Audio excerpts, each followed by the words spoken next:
Okay, thank you, Fred. And hello, everyone. Good evening. And thank you to the Upper Charles Climate Action Group for hosting this presentation this evening and doing a fantastic job spreading the word on this essential topic, especially Fred Cunningham, our MC, and our host tonight, Joan Levinson, who's also our IT guru, who probably has never been described that way in the past, but she put together both the Zoom stuff, very complicated, and all the Eventbrite stuff as well. So thank you to them. Now, as Fred said, I'm going to be speaking mostly about our own experience in cutting our carbon footprint to zero on our house and making a 15% return on our investment by doing so. That is right, you heard me correctly. You now get paid to cut your carbon footprint. 10 years ago, it would cost you a lot of money to cut your carbon footprint. Now you make money. This is disruptive, to use the language of business. I think it's an inflection point. We're entering a new era, and this is the point of no return. So welcome to the future, everyone. It's a zero carbon future. So this is what happened on our house. Our carbon footprint was about 30 to 35 tons of carbon dioxide every year. That's an enormous amount of carbon dioxide. At the end of 2016, we installed solar panels on our roof and heat pumps to replace our air conditioning units and to replace most of the function of our heating furnace as well. That cut our carbon footprint about 20 tons, about 2/3 for the year of 2017. And then at the end of 2017, we installed insulation. I installed insulation in the ceiling of our basement, and we paid someone, a contractor, it wasn't me, to install triple-glazed windows to replace our ancient and falling apart double-glazed windows from the 1970s. That cut our carbon footprint another 50%, another 5 tons, making it 5 tons. Now, when I set out to do this, I did not set out believing I could get to zero. I just wanted to cut our carbon footprint. Cutting it to zero was a surprise. When we got to 5 tons in 2018, I thought, well, hey, maybe if we push this a little further, we can actually get to zero, and wouldn't that be cool? And so we did. In the summer of 2018, we installed an extra solar panel array on the roof of our garage. So we now have 2, one on the roof of our house, one on the roof of our garage, and that cut our carbon footprint for 2019 to zero, and in fact, very slightly negative. So we had 35 tons per year gone. That is equivalent to taking 10 gasoline-powered cars off the road. One house, 10 cars off the road. This is huge. Now, that was a surprise getting to zero. What was even more of a surprise was I'm saving $11,000 a year on heating and electricity bills. This is our total heating and electricity bill for the same years, about $11,500 in the early years, cut in 2017, and then again in 2018, just following the carbon footprint, and very slightly negative in 2019. This is big. We've cut 35 tons of carbon dioxide every year. That's 35 tons each year, every year, and it's forever. And we've cut $11,000. So I have $11,000 more in my back pocket each year, every year, and forever. This is big.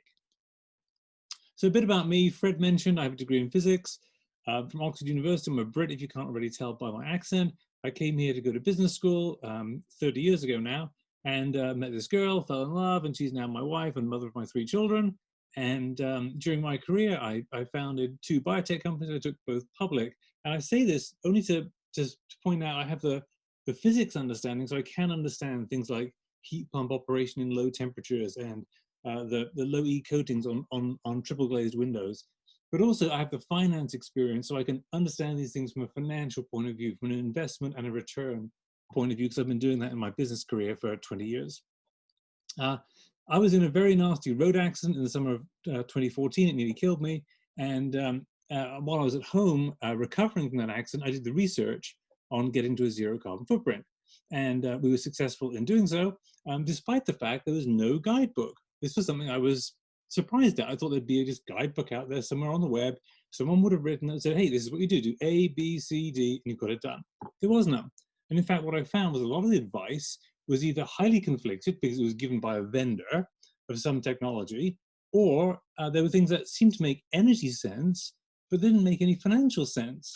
And that MBA in me said, hey, I've got to figure this out. I've got to analyze this and find out which things actually make a good investment, because I'm not spending our family's money on things that were a waste of money. So I did, and now our house and our pool both have zero carbon footprints. I'm saving $11,000 a year on the house and $3,000 a year on the pool. I wrote one book about each one, which is the recipe book, is the guidebook I was looking for. to get you to zero and save money on both those things. I do not work for or get paid by any supplier of equipment. I'm completely independent. I have no financial conflict of interest other than selling the books, which is $25 for the paperback, $15 for the ebook, and everyone will be getting that for free at the end of this talk. After I published the books, which are intended to be self-sufficient and freestanding, some of the homeowners called me and started saying, "Hey, David, this is great, but I don't have the time to do this myself," or I really don't like talking to contractors about this stuff. I had a bad experience in the past. Can you just help me? So I did. All this advice I'm giving is based off my experience, but neither me nor the company is giving investment, tax, legal, or financial advice, and neither are we providing any guarantee of results. Now, I'm not going to tell you this evening that you need to eat vegetarian, or turn down your thermostat, wear a cardigan like Jimmy Carter did, bike to work, or have fewer children, or vote for Al Gore. In fact, I don't really care who you vote for. I don't care whether you think that climate change is a Chinese hoax or it's an existential threat to humanity. I'm just going to talk about what you can do to save money by cutting your carbon footprint. I think we can all agree on saving money. Excuse me. In fact, I'm not going to tell you to do anything.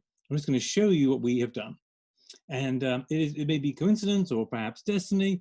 Our family name really is Green. I got it from my father. I'm not making that up, just like I'm not making up anything else in this presentation. My work has been quite widely publicized these days.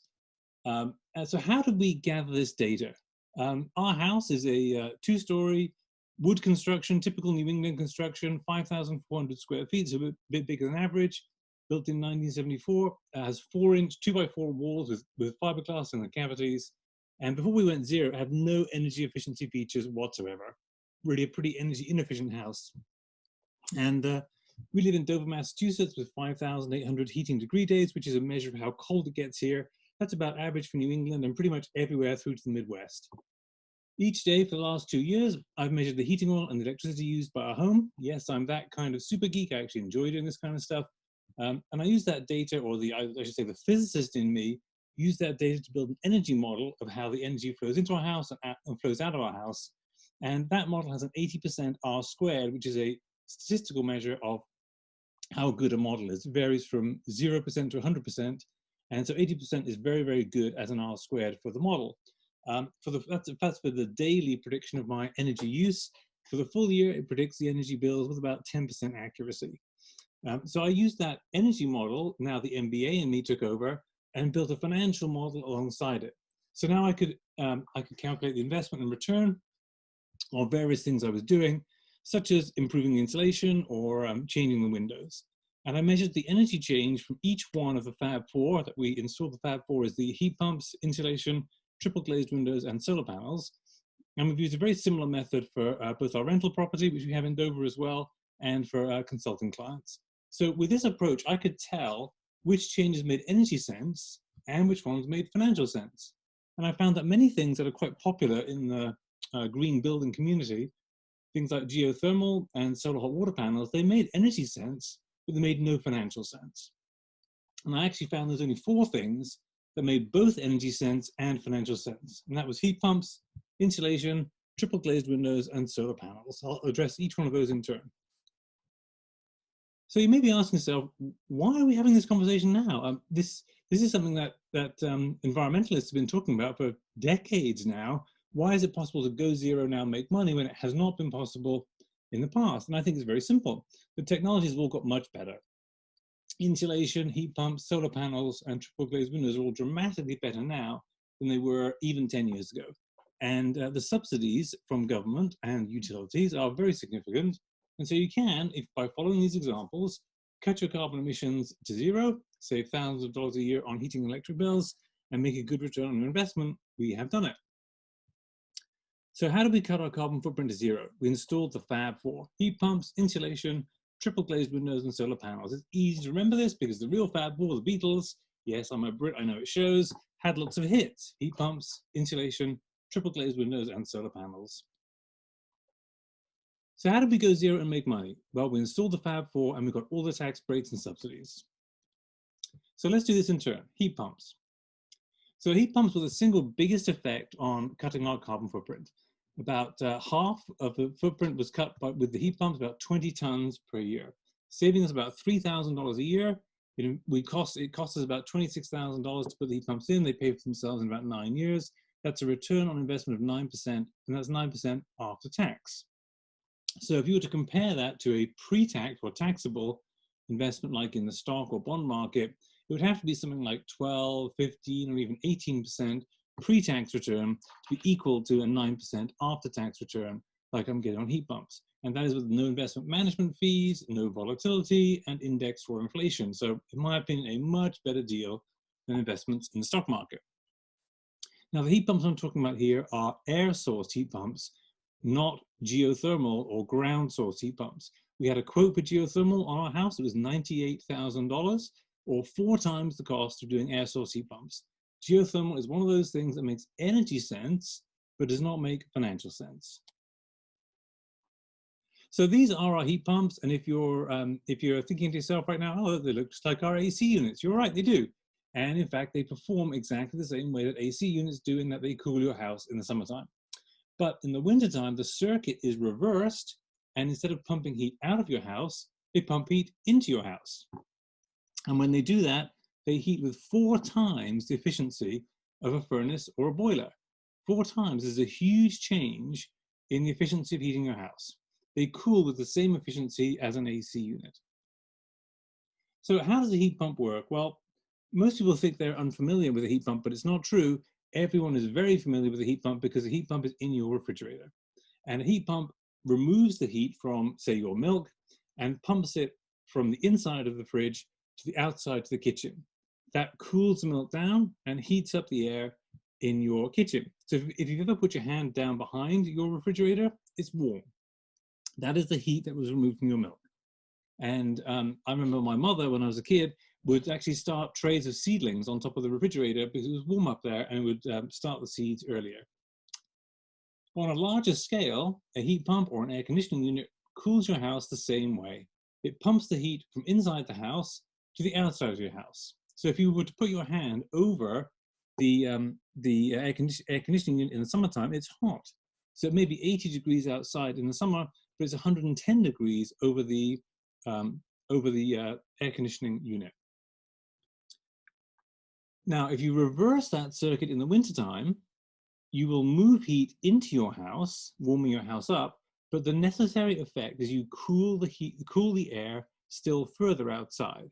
This is counterintuitive because it's cold out. How can there be any heat in the air when it's so cold? Well, a physicist will tell you there's still plenty of heat in the air, and you can move that heat into your house as long as you cool down that air outside. And this is what happens. I'm showing you here my heat pumps. On the left is me holding an infrared thermometer, and I'm measuring the air going into the heat pump. It's 4.7 degrees Fahrenheit. It was a very cold winter day. You can see the snow on the ground. I'm wearing a ski glove. On the right, though, you can see the exhaust side of the heat pump, and you can see the temperature is minus 19.6 degrees Fahrenheit. It's unbelievably cold. It's so cold, if you put your hand over there, you get frostbite.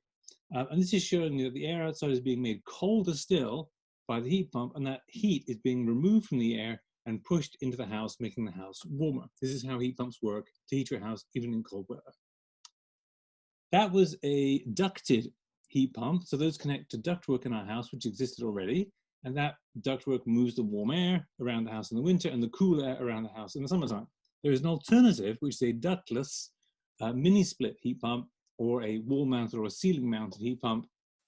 And this we have at our rental property. You can see the outdoor unit on the left there. These are made by Mitsubishi. And the indoor unit, we chose the ceiling units, which are up there in the ceiling. Usually these have wall mounted or floor mounted units. I prefer the look of the ceiling mounted units. They're a bit more expensive, but I think they look much nicer than the wall mounted units. So for heat pumps, for details on which ones we bought and what the subsidies are and the zero interest financing, it's all in chapter 2 of the book you'll get at the end. And I don't really recommend geothermal heat pumps or ground source heat pumps. They will cut your carbon footprint, but they are far too expensive compared to air source heat pumps. They really don't make financial sense. Also, I recommend you leave your furnace in place. We still use our old oil-powered furnace on 20 to 30 days a year on those bitterly cold days when it's below about 20 degrees Fahrenheit outside. we still burn about 300 gallons of heating oil a year, down from 3,000 gallons a year before we put the Fab Four in place. And the carbon footprint of that 300 gallons is more than offset by the excess solar power we export to the grid. And that solar power displaces a fossil fuel burning power station, and that's why it has a negative carbon footprint. So let's move on. Heat pumps, insulation. The results for our insulation, they cut our carbon footprint about 7 tons a year, about 16%, saving us about $3,000. It cost me only $1,000 to buy the fiberglass. I installed this myself. Took well under a year, just a few months to pay for itself. And the return on investment is over 100%, again, after tax. So the pre-tax return would need to be maybe 150% or even 200% to be equivalent to this. This is the best return on investment I've ever made. I wish I could invest more of my 401k in insulation. This often pays for itself in the first winter. You will do far more to save the planet from global warming by insulating the ceiling of your basement than you will by buying an electric vehicle, and it will cost you far less. There are 3 main types of insulation. On the left, you can see blown-in cellulose, often used in attics. Fiberglass is used pretty much everywhere, and spray foam on the right is sprayed into the rafters between the rafters on the ceiling of the sloped sides of an attic. Insulation is measured in R values, and more R is better. So R5 per inch is better than R3 per inch. In our house, we have a flat roof, and so you can see there on the left-hand side, we put 10 inches of fiberglass between the rafters on the flat roof, and on top of that, we put 2 layers of 2-inch thick ISO boards. ISO boards are basically spray foam in a board. It's R5 per inch, and it's very easy to handle, very easy to screw in place. I did not do this myself, but I hired a contractor to do it. But it's very easy to install the ISO board. That made our roof about R50, which is a very well insulated roof. In the basement, I installed myself 12 inches of fiberglass insulation, just pushing it up between the rafters there. You can see on the left-hand picture, that gave us about R38 in the basement. Basements leak almost as much heat as roofs. This is commonly misunderstood. Basements really do leak a lot of heat out of the house. And most people do not insulate their basements, and that's one of the main reasons why carbon footprints are so high and energy bills are so high, is because a lot of heat is escaping through the basement. In Massachusetts, MassSave, a government program, will pay 75% of the cost of insulation up to $2,000. So for $500 out of your back pocket, you can get $2,000 worth of insulation that will save you probably $1,000, maybe $2,000 a year on heating bills. So this picture is of peaches growing in my garden, on my trees in summer. You can see the peaches are so ripe, they're heavy and weighing the branches almost to the ground. So this is the lowest hanging, ripest fruit in the zero carbon garden. So please pick it by the bushel load. This is the best way to save yourself money and cut your carbon footprint. MassSave will pay for both attic insulation and basement insulation. So for details on which types of insulation I recommend for different places in your house and how much of it to use, please see chapter 1, it's all in there. And I do not recommend taking off your siding, thickening the walls with insulation and replacing the siding. This is quite common actually in the zero energy retrofit community or the deep energy retrofit community.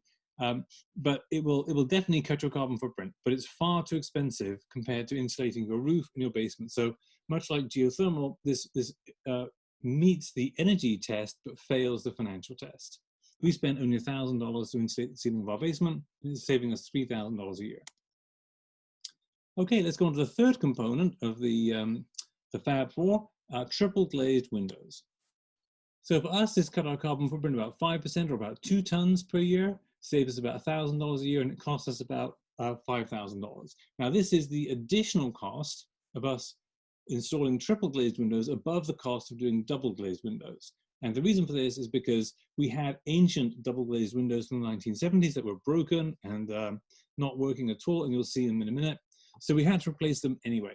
So the decision for us was, do we replace them with double glazed or with triple glazed? So I looked at that additional decision, and the additional cost of triple glazed is very small compared to double glazed. It will cost you exactly the same to install a triple glazed window as a double glazed window. And so the additional cost was only about $4,500, pays for itself in about 5 years, a return on investment of 19%, after tax. If your windows are rotting or broken or need replacing, it makes far more sense to replace them with triple glazed than with double glazed. However, if they're in good shape, what you should do is something different and add window inserts, which I'll explain in a minute. So what is a triple glazed window? Well, a single glazed window is a single panel of glass, a single pane of glass. This has almost no insulation value. It will block the rain and block the wind and allow you to see out, but it does not insulate. A double glazed window has two panes of glass with a ½ inch air gap between the two. It is the air that does the insulating, not the glass. A triple glazed window has 3 sheets of glass and 2 air gaps, 2 ½ inch air gaps. And a double glazed window plus a storm window is not a triple glazed window. This is a myth perpetuated by the window building industry. You have to seal the air in there to make it insulating, otherwise the air just flows through as it does through a storm window. So storm windows protect your windows from rot and rain, but they do not really insulate very well at all. Now, low E is something that can be added to a window to make it much more insulating. So a single glazed window is about less than R1, double glazed about R2, triple glazed over R3, triple glazed low E between R4 and R6.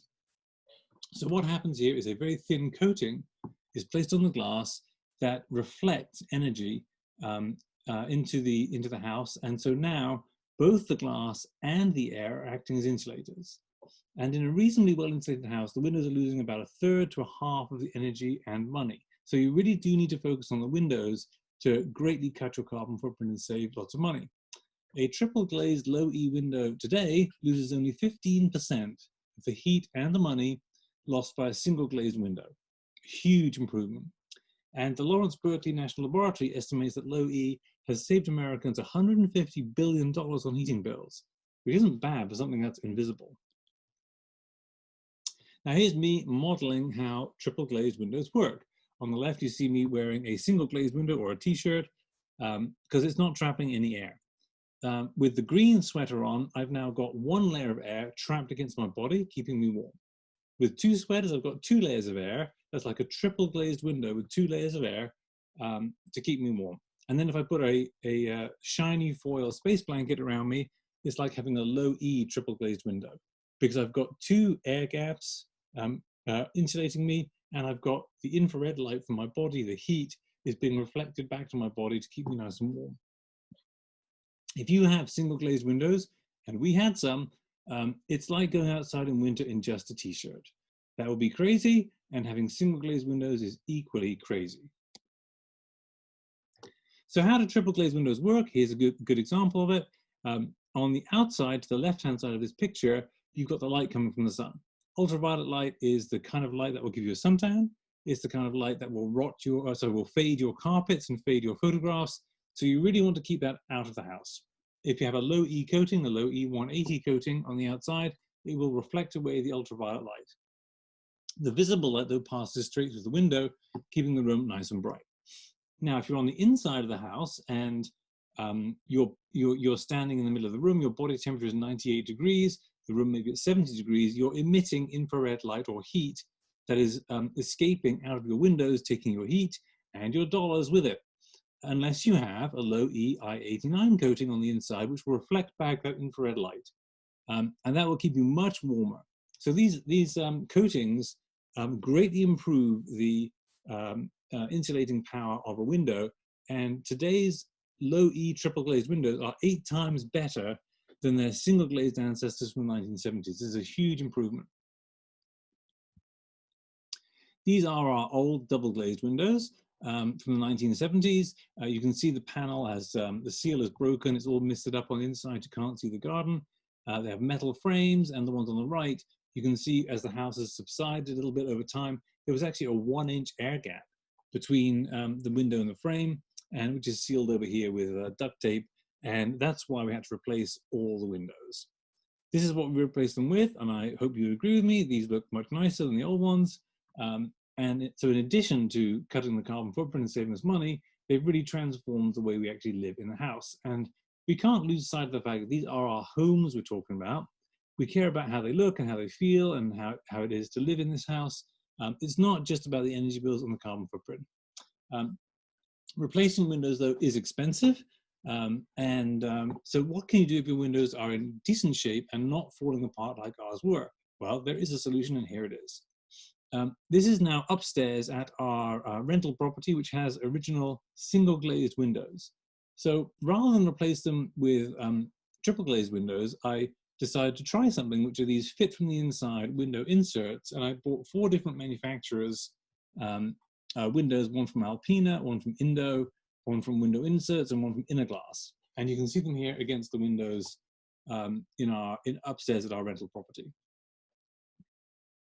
These are the windows taken, evaluated with an infrared camera. This is a camera that measures heat. And the warmer here in these pictures is yellow, and the purple is the colder part of the picture. So you can see the control window, which has no insert in it. On the left there, it's just a single pane glass. It's at about 40 degrees Fahrenheit. It's cold, and you can see the dark purple color. The outside air temperature on this day was about 30 degrees Fahrenheit.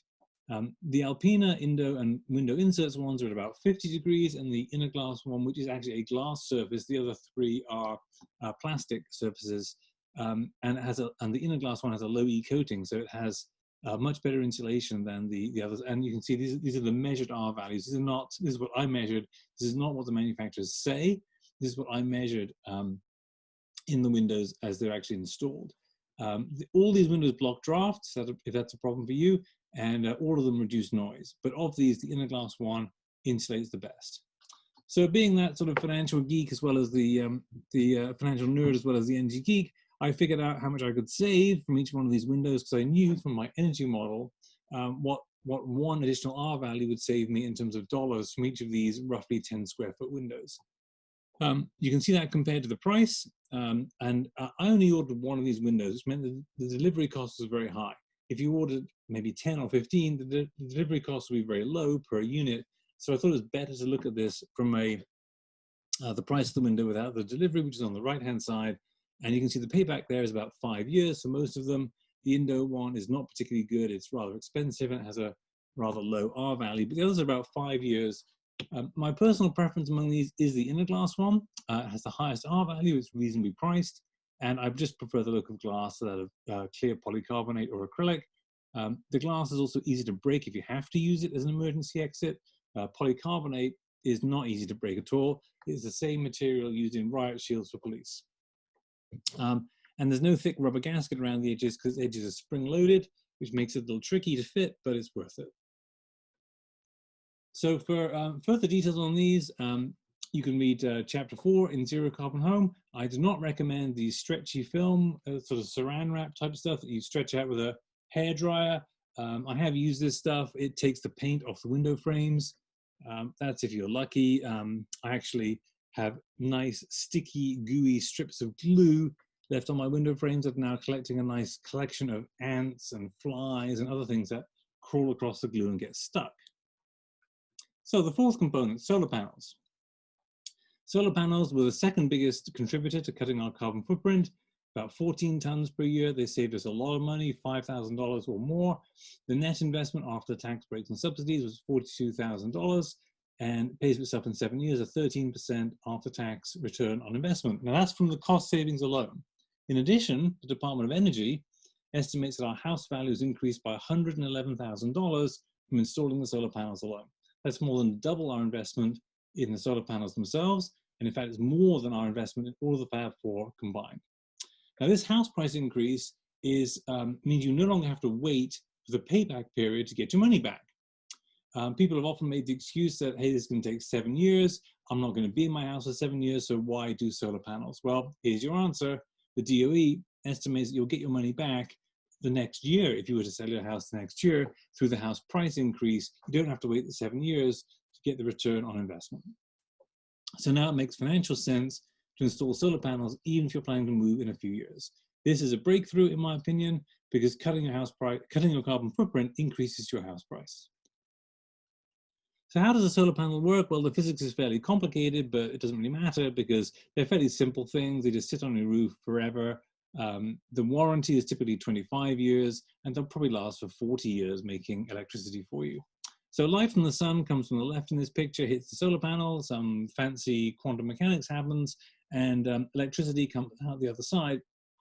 And the electricity that comes from a solar panel is DC, or direct current electricity. That's the same type as is used in a battery or in your car. That is different to what's used in your house, which is AC, or alternating current. So DC is converted to AC with a device called an inverter.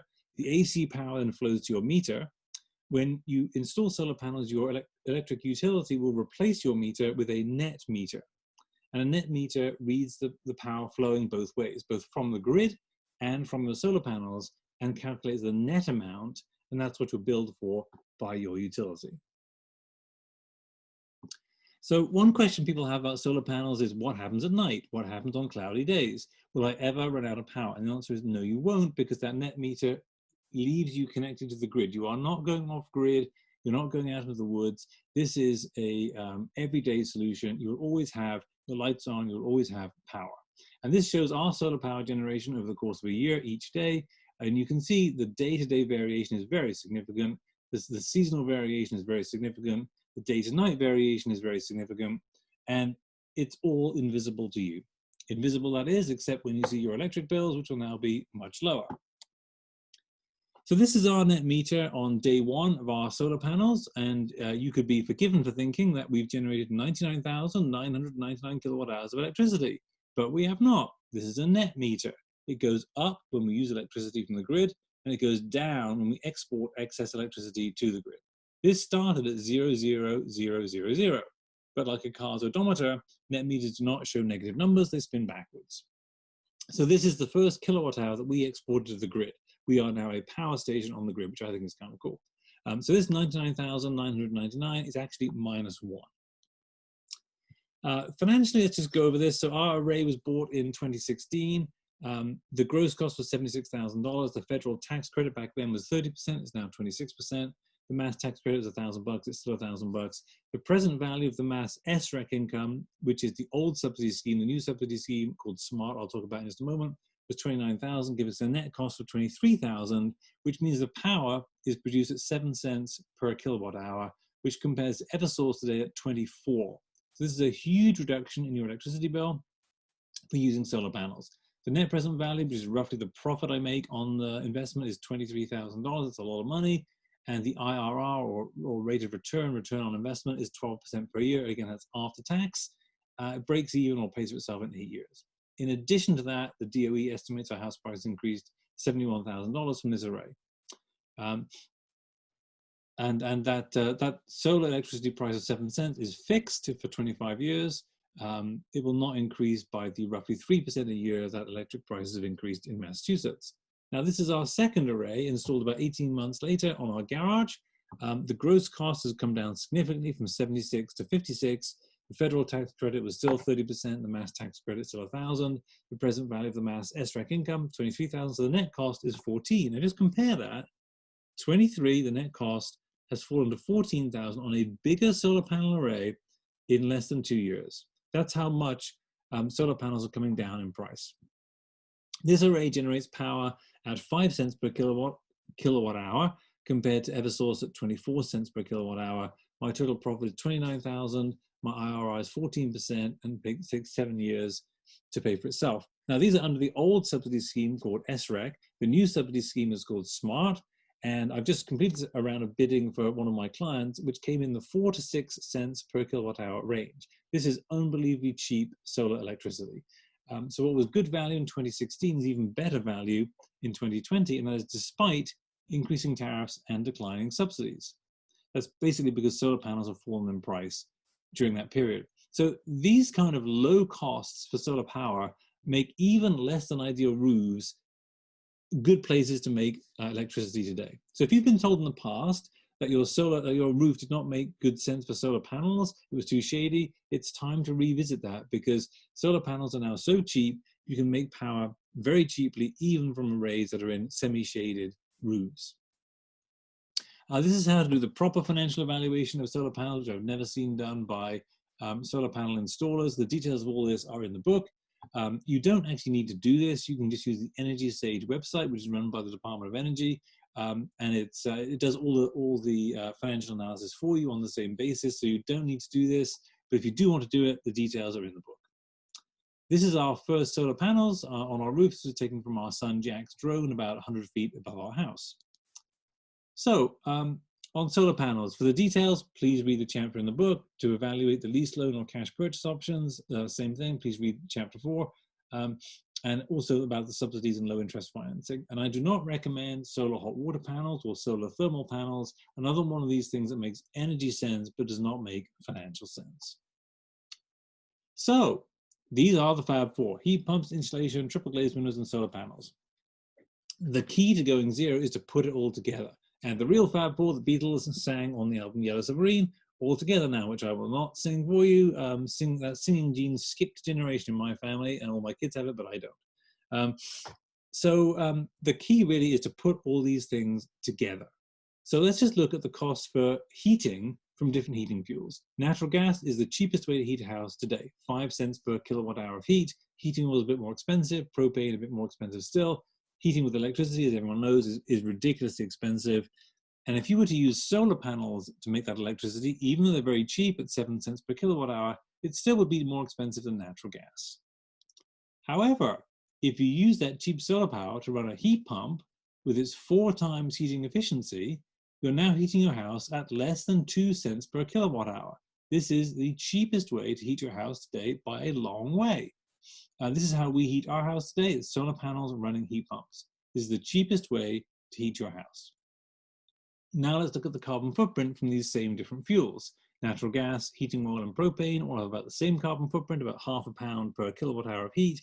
Utility electricity has a very high carbon footprint, and solar panels have 0. So using solar power to run a heat pump is the cheapest way to heat your house, and it has a 0 carbon footprint. This is the new era I was talking about at the beginning. This is the inflection point, the point of no return. It is because fossil fuels are too expensive to compete with solar panels and heat pumps. Now, this is a little aside, but gasoline is also too expensive to compete with solar panels and electric vehicles. I bought a Tesla earlier this year, and I can run my Tesla from my solar panels at 2 cents per mile. My BMW that the Tesla replaced cost 10 cents per mile using gasoline. This is huge, and this is the beginning of the end of the fossil fuel era. Fossil fuels are just too expensive to compete with solar panels and heat pumps for heating, or solar panels and an electric vehicle for transport. So the key to going zero is to cut your house's energy use so much that you can generate it all from solar panels on your roof. You cut your energy use with insulation, you cut it with triple glazed windows, you cut it with heat pumps, and then you generate it with solar panels on your roof. This is what gives you a 0 carbon footprint and 0 bills. 0 carbon, 0 bills. Welcome to the future, everyone. It's a 0 carbon future. So just to summarize, these tables are all in the book, which you'll all get for free. So I won't read it all to you, but overall we saved over $11,000 was the actual bills, but then $12,000 because we have a negative overall cash spent on heating these days. The total carbon footprint was reduced to 0. It was 43 tons to start with. And in terms of investment, the total program costs us about $75,000 after the tax breaks and subsidies, and it takes about 6 years to pay for itself altogether. And the return on investment, you can see each component there is about 15% overall. So you really can cut your carbon footprint to 0. You can help to reduce global warming. You can save money for whatever you want, for college, for retirement, whatever. And we've been earning a much better return on our investment than the stock market or the bond market. So 0 carbon, 0 bills. The 0 carbon future is here, but only if you actually do it. And the clock is ticking. So please start today. So if you're convinced now that installing the Fab Four will dramatically cut your home's carbon footprint and save you lots of money, then please go ahead and do so. And share your story with me at dgreen@greenZeroCarbon.com. I want to build a community of 0 carbon achievers, of people who are leading by example, because some people may look at my house and say, well, that's not like my house. So I want to build a database, if you like, of examples that other people can follow so they can go 0 on their houses as well. If you're intrigued by these ideas, but you need more time, then please read the details in the book, Zero Carbon Home, which you can download from my website, greenzerocarbonhome.com. And to get the free book, just order the ebook from the website and apply the coupon UCCA at checkout, and the book will be free. And it'll be free and also have free of a carbon footprint as well, because it's an ebook. So that's the end of my presentation. Let's open this up for questions and comments. And so I will now see if I can move people to unmute.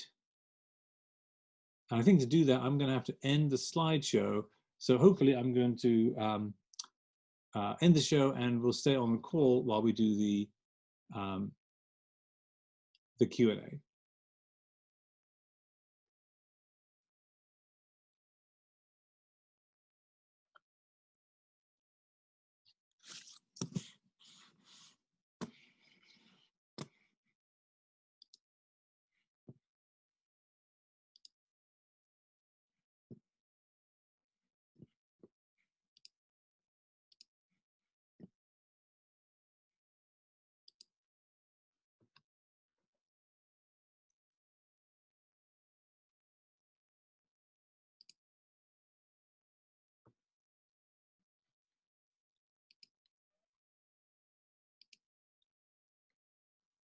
Okay, so everyone should now be allowed to unmute themselves. So what I'd like to do is, if you unmute yourself, you can now ask a question, and I will try to answer that question. What I would like you to do is, once you're done asking a question, please remute yourself. Otherwise, we'll get flooded with background noise here, and nobody will be able to hear the questions and comments. So please go ahead. If you just unmute yourself, you can ask me a question directly. David, we have 4 questions that came in while you were presenting, and unfortunately I was stuck on mute, so I couldn't give them to you. Oh, I'm sorry, Fred. No, that's okay. So the first question was, how do you actually measure the carbon footprint in your house? Okay, good question. So the carbon footprint of my house comes from 2 sources. One is the heating oil, and one is the electricity. And electricity, is the amount of carbon footprint per kilowatt hour of electricity is actually published by Eversource. They are required by law to publish the carbon footprint of the electricity generated within the ISO New England grid area. And I just used the published figures per kilowatt hour and then multiplied it by the amount of kilowatt hours I'd used that year. For heating oil, I just measured the amount of gallons I've used. And you can just look up on the web how much carbon footprint there is from burning a gallon of heating oil. If I remember correctly, it's about 40 pounds of carbon dioxide per gallon. But that was how I did it. I just calculated it per kilowatt hour and per gallon of heating oil, and then added it up for the year. Okay, great. Another question was, does one have to use MassSave in order to get the insulation rebates that you were talking about? The MassSave program is the most generous one I know of. It is not the only one. There are other rebate programs that utilities use. However, most of them work through MassSave. So I think it's the first place to start. If you talk to an insulation contractor, they may have other incentives they can work with as well, particularly from the utility companies. But I think the biggest one is through MassSave. And a follow-on to that, would MassSave, for instance, remove siding to replace insulation in the sidewalls? I've never heard of them doing that. It's worth asking if you've got, if that's what you want to do, but I've never heard of them doing that. They really are very limited. They want to get in quickly, get it done, and get out fairly quickly and get on to the next job. So what I've seen them typically do is do the blown-in cellulose into attics. I've seen them do insulation in basements, either the fiberglass in the ceiling, like I've talked about, or hiring a contractor to install wall boarding, like rock wall boards or ISO boards in the basement. So they definitely will do that, but they tend to want to do things fairly quickly, fairly simply, and move on to the next job. And related to that, great answer, because it asks right into the next question, which is, I use my basement a lot. It is not on a separate heating zone. Should I just insulate the walls or the ceiling as well? So good question. So if you're using your basement as living space, then you do not want to insulate the ceiling, because that will be shutting the heat off from the upper floor from flowing down to the ground, to the basement, which you want if you're using it as living space. If Okay, you're, great. okay? Yep, and sorry, the last question, did you consider heat pumps for your water heater? Yes, very good question. And the answer is yes. And I've actually installed a heat pump or water heater. They're very efficient. They have the 4 times efficiency. So the way this works is there's a tank of water on the bottom half of the heat pump or water tank. On the top half is a heat pump that removes heat from the air in the basement and pushes it into the water, warming the water up. This is very cost effective. The only thing that happens is the basement gets a bit colder. And our basement got about 8 degrees Fahrenheit colder after I'd installed the heat pump at water tank and insulated the ceiling of the basement. Because if I hadn't insulated the ceiling, I'd just be cooling down the rest of my house, which means I'd be using more heating fuel. But because I insulated the ceiling of the basement, I've separated thermally my house from the basement. So the heat pump at water tank cooled down the basement, which my luggage certainly doesn't mind. The other advantage, which is never spoken about by the manufacturers of heat pump or water tanks, but I think is very significant, is they dehumidify the air in the basement. It's a necessary result of cooling the air that it becomes dehumidified. And this means your basement stays drier. And our basement now is bone dry. And I think that's a big unsung benefit of having heat pump hot water tanks. Okay, well now those were all the questions that came in during your presentation. We'll now start switching to people taking themselves off mute when I call on you, and you can ask your question directly. So Cindy and Carly, you are the next ones to have asked a question about heat pumps.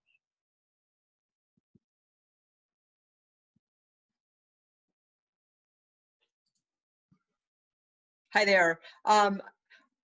This might be kind of in relation to the heat pump for hot water, but I'm wondering if a heat pump can be used to somehow produce baseboard hot water, or is the only way a heat pump can be used for heating a home through forced hot air?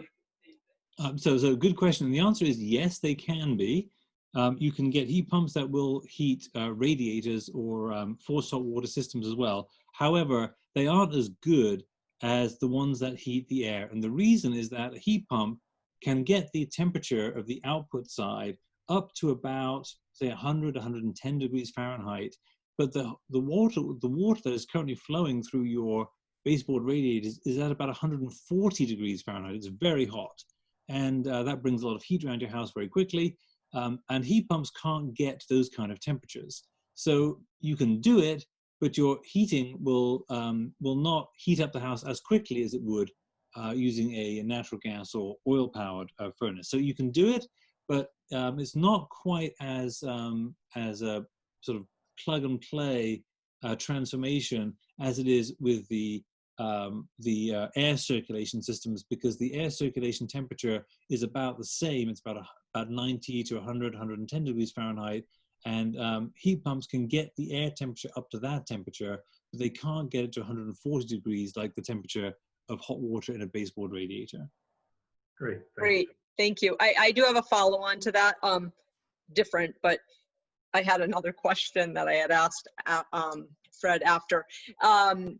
Did you at all look at a battery system to hold your energy as opposed to staying tied to the grid?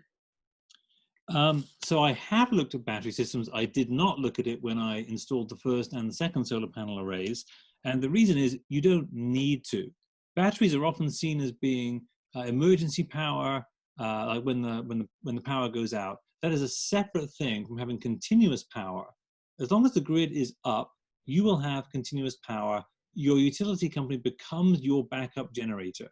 Your main generator becomes the solar panels. And whenever the solar panels are not producing enough power to light your house or run your stove, you draw it from the grid.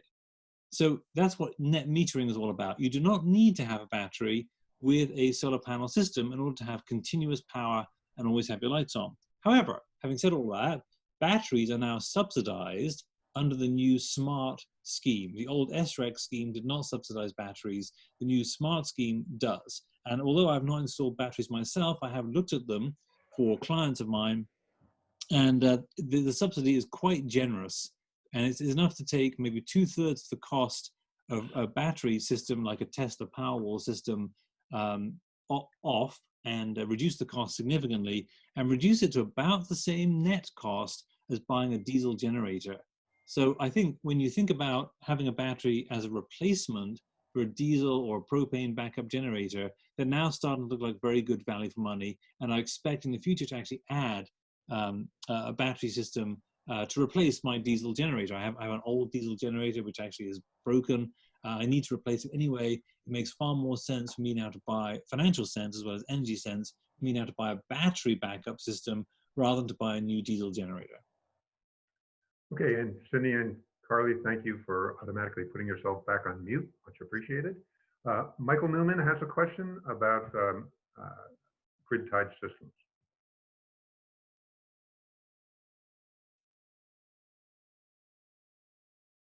So if all of your numbers depend on being grid-tied for your solar, if everybody goes about and generates power that's grid-tied, it really doesn't work as a totality. Can you comment on how that fits with the national effort to do the kinds of things you're doing? Well, I think it works in some ways, and it probably doesn't work in others.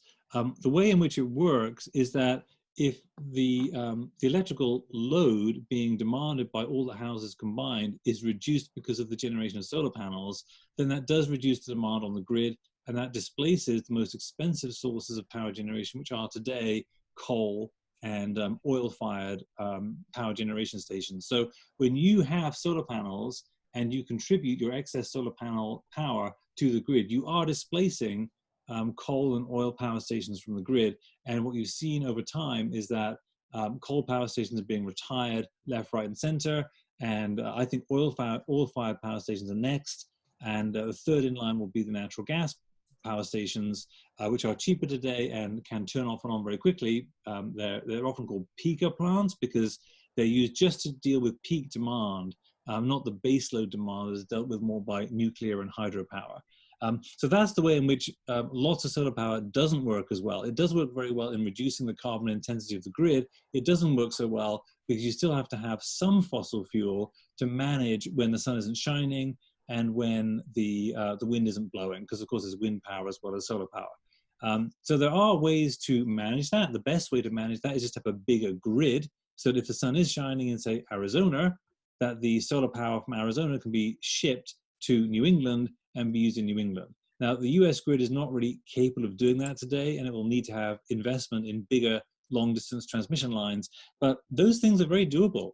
And so one by one, if we start picking off the coal-fired power stations and the oil-fired power stations by having more and more solar, we'll eventually be left with a grid that is part solar, part wind, part hydro, part nuclear, and with a smaller number of natural gas peaker plants to fill in the gaps when the wind isn't blowing and the sun isn't shining. I just don't see that as working, because the solar load it's too peaky. You need to generate it in the off hours by some other mechanism. So you need a storage mechanism to cover the 25% to 50% of the time that you're not generating that way.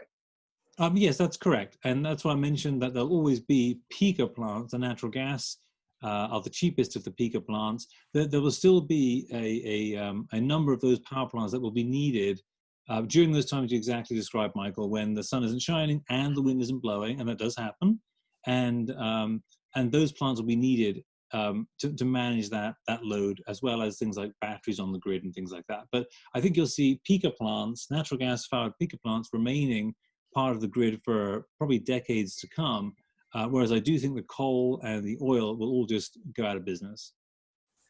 But that just drives the cost up a lot now, because you have to have the plant capability to generate the peak load, and it's idle the rest of the time. And a substantial portion of the cost is the cost of the plant. Yes, that's right. And I think there'll be a balance there, because the cost of producing solar power is now so low, it's much lower than all the other methods of producing power from fossil fuels. So you have the benefit of that lower cost power, but it's intermittent. And so you'll need to have some backup power on the grid, and the two will roughly balance each other out. So I think over time, the cost of electricity will decrease over time, as the cost of filling in the gaps is far smaller than the cost of just reducing that baseload capacity to the cost of solar, which is today a new grid was just installed in the Gulf in Dubai, producing power at 1.35 cents per kilowatt hour, which is staggeringly low compared to the cost of producing with fossil fuels. Sean, I think you wanted to comment on the comment.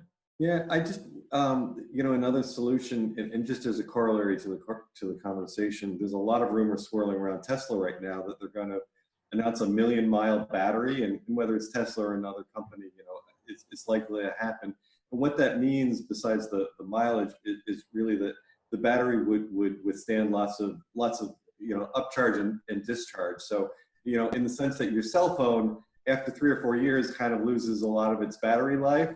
This would have a much stronger life, and what that'll mean is essentially your car will switch to electric cars over the next decade. Your car will act as the battery, and if you think, Michael, about the grid, if millions of people all have electric cars, then that creates a capacity to enable us to weather a storm. If the grid is cut off anyhow, or a time when we're at the valley of solar and wind power. So I think that's what folks are hoping will be a solution. Okay, thank you both. I want to be conscious of the time and make sure other people's questions are put in here. David Barani, you had a question. Hi, yeah. So my question is if you factor in the carbon cost of manufacturing the solar panels, refining the silicon out of sand, it's relatively energy intensive. How does that add to the actual carbon footprint amortized over the lifetime of the panel? Have you figured that out, how many kilowatt hours that actually is? I don't have the answer in kilowatt hours, but the answer is that the carbon footprint created by making a solar panel is repaid by the zero carbon power produced by that panel in about 18 months. So you can think of when you own a solar panel, the first 18 months, your power is covering the carbon cost of having made the panel. And after that, you're free and you're just generating zero carbon power, even accounting for the embedded carbon in the manufacturing of the photovoltaic panel. Okay, thank you. Mike Kendall, you had a question.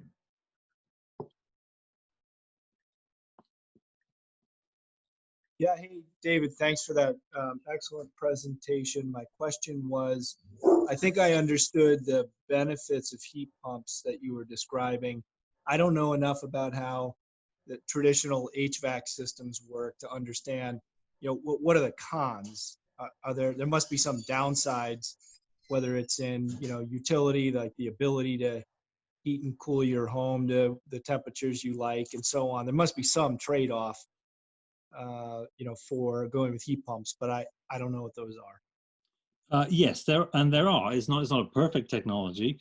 The biggest one would be if you install electric heat pumps without doing solar panels, you're going to get a higher heating bill than if you're heating with natural gas. If you're heating with heating oil today, it'll be about the same. But if you're heating with natural gas today and you put in heat pumps but do not add solar panels, so you're using Eversource electricity or National Grid electricity at 23, 24 cents per kilowatt hour, your heating bill is going to go up. That's why I talked about all together now and putting all the pieces together. The magic here is when you put in heat pumps and solar panels. So now your cost of electricity drops to 5, 6, 7 cents per kilowatt hour, not 24 cents per kilowatt hour. And you're using that electricity to generate heat via a heat pump with its 400% or 4 times heating efficiency. So that is one trap that I hope to help people avoid, is don't just go ahead and put in heat pumps thinking you're going to massively cut your carbon footprint and cut your bills, because you won't, particularly if you're heating with natural gas today.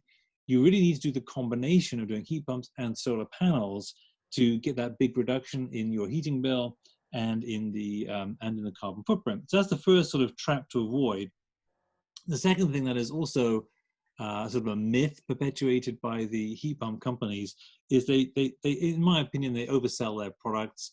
And Mitsubishi, for instance, claims that the heat pumps will work down to minus 14 degrees Fahrenheit, which is unbelievably cold.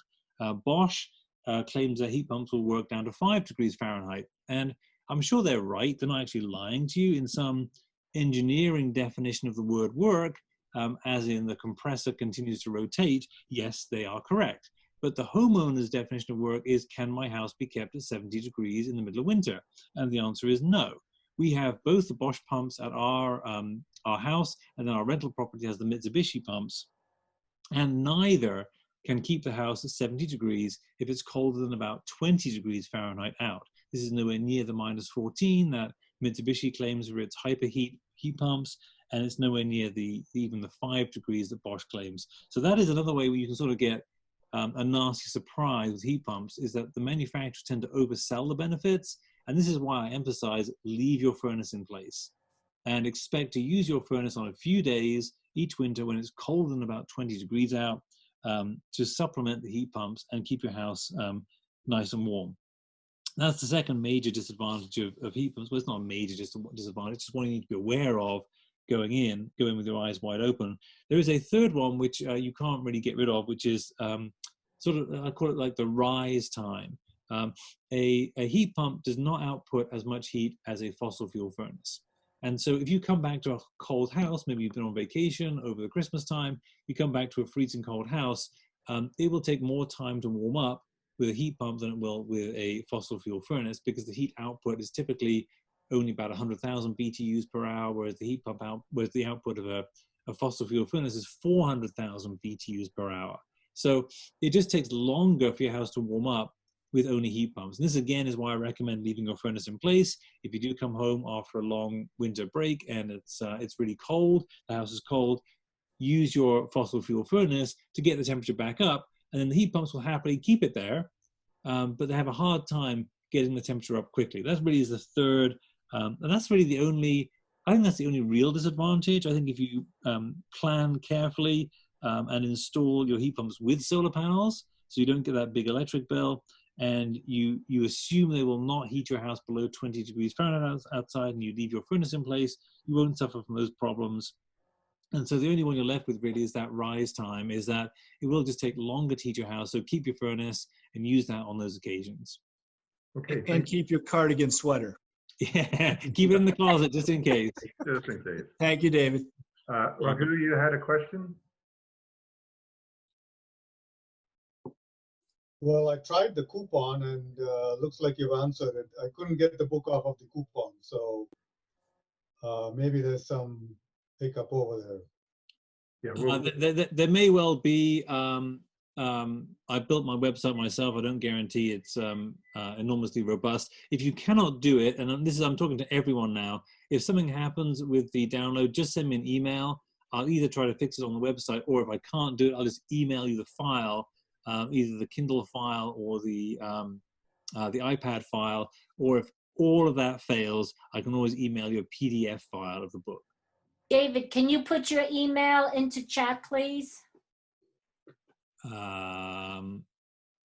I'm sure I can. I'm not sure I can from this screen. So Okay. Joan, if you would appreciate, I would appreciate if you could just type into the chat so everyone has it. That's a very good idea. It's dgreen, DGREEN, at green zero carbon, GREENZEROCARBON.com.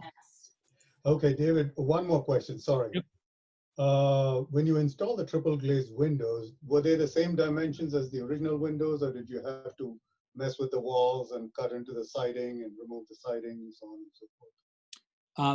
So the basic answer is yes, they're the same size as the old ones, with a very slight caveat, which is that it's very expensive to enlarge a window, even by 1/4 of an inch. It's much cheaper to make it a little bit smaller. So what happens when you replace windows is the installers always make the window a little bit smaller than it used to be, but we're talking about 1/2 an inch or maybe an inch, that the final windows were shorter or less wide or less tall than the original ones. That's just the way they're installed. But basically they're the same size.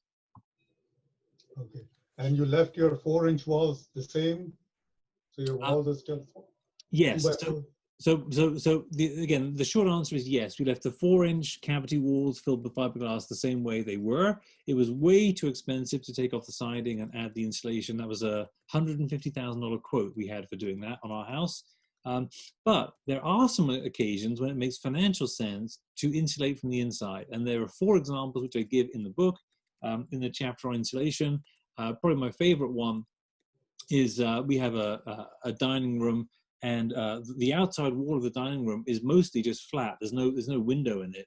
And so we actually added a rock wool board, which is about R4 per inch, it's 1.5 inches thick, so it's R6. We just added that to the plasterboard and then put new plasterboard over it and painted it.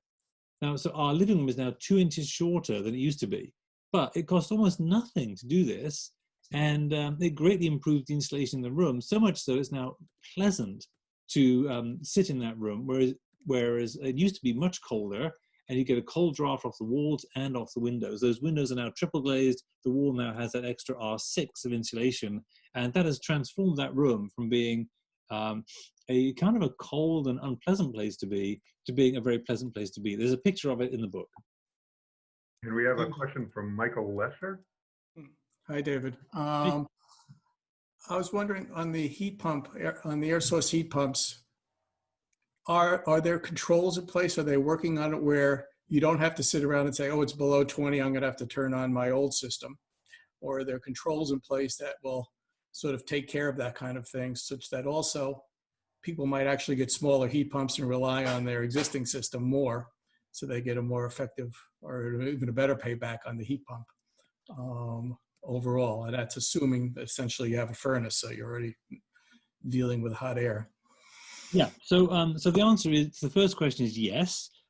When you replace your, let's suppose you've got old air conditioning units like we had, and you replace them with heat pumps, which is what we did, air source heat pumps, which is what we did, then you replace the thermostats. And the new thermostats communicate with the heat pumps far more intelligently than old thermostats used to. And they can communicate to both the boiler or the furnace and the heat pumps. Okay. So if the heat pumps can't keep up, and there's literally an algorithm in the box, that if the heat pumps can't keep up, then they will switch on the furnace automatically. So I don't go around fiddling with the furnace, deciding to put it on when it's 20 degrees. It just comes on by itself when the heat pumps can no longer keep up with the heating the house to 70 degrees. So would you size your systems to, well, I guess you have to think of how you size, no mind. And then the separate thing is building on what Cindy even a bit. So there hasn't been really a lot of good work where you could run your boiler, if you don't have a furnace, where you can run your boiler in that way, in some way that you can use when you have a hot water system, that you could build in the sort of preheating from the heat pump or something that it somehow supplements, that they're still working together. Right, Michael, you're in the zero carbon advanced class. You're getting into very complex situations where I think the easier and probably better solution, and there may be a better solution out there, I just don't know of it, but the better solution to having a boiler is to separate the hot water function with a heat pump hot water tank, which is far more efficient than using the boiler to heat the hot water, and then have the backup fossil fuel furnace for the heating system, but the main heating being heat pumps, the air source heat pumps to run the heating system. But if you separate the two, the boiler function from the domestic hot water function from the house heating function, you've got much better control of it. Excuse me, and you'll be far more efficient. One of the things I've found with boilers is that they're often set to turn themselves on every 20 minutes or so, regardless whether your house needs heat. This is to keep the block warm, so that if you were to run out of hot water from your hot water tank, you wouldn't get a cold shower. That the block would still be warm enough to provide at least warm, if not hot water. This is incredibly wasteful of energy, because it's turning the heater on every 20 minutes just to keep the block warm, whether you're using hot water or not. So I really think have to have that. Just so you know, the aquastats now don't do that anymore. You can set it so you don't have to worry about that problem. Yeah, I'm talking about my 40-year-old furnace. Most furnaces don't have that, but some certainly do. Yeah. Never mind. Another time. Go ahead. Okay, we have our final question from Debbie Tomorrow. Debbie?